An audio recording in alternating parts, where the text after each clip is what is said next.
Hello, it's been a couple of weeks, and there's not a lot to show in this video, but I wanted to put out a short update to talk about what's been going on, because progress has actually been pretty significant. A lot of work has gone into various things. Many of the meshes, particularly those of buildings and other structures, have been broken up to allow me to much more quickly put together new buildings by sort of mixing and matching different elements of them. And about half of the total objects now have functional lods. Still ways to go at that front, but it's reduced poly counts by up to around 75%.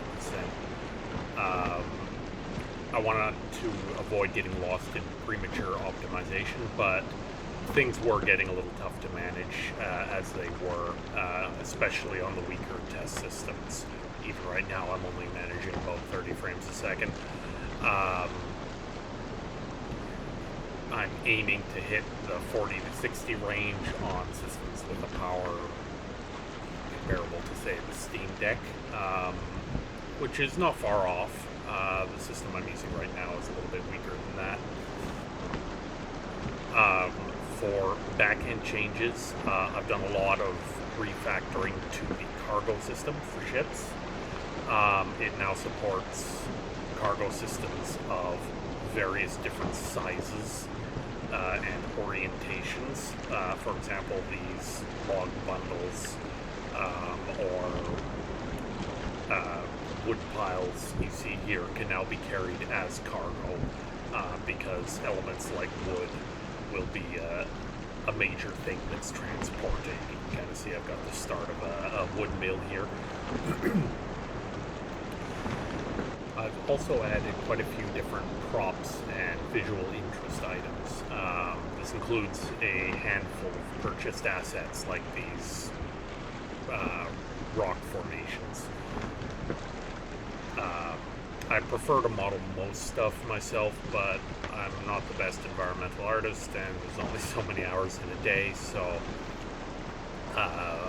things like the trees and rocks and stuff are purchased assets, but ships and buildings and most of the props and other items like that are purpose-built, bespoke items for this project. Lastly, I've started work on another ship. Pardon my Italian, but this is the Saettia, which is going to be a large and quite decorative cargo hauler. This will be probably the largest ship, at least for any kind of initial release. And I chose it just because I find it to be a visually interesting design.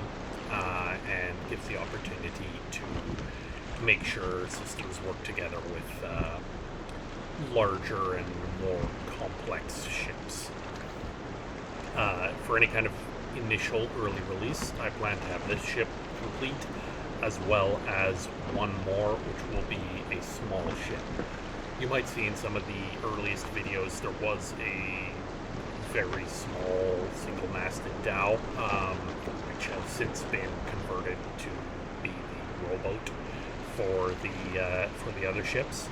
I like the design of that ship, but the sailing system I have doesn't really scale well for ships that small. So I plan to remake an additional ship that is a little bit bigger than that one, but not quite as large as the Caravel. I also had a sort of medium-sized dhow, which I debate whether I will keep it or not, as I feel like the model for that ship doesn't really match the quality of the Xebec and Caravel, but we'll see. In any event, that's what's been going on over the last couple of weeks, and I appreciate the views, and hopefully I'll have another one out fairly soon.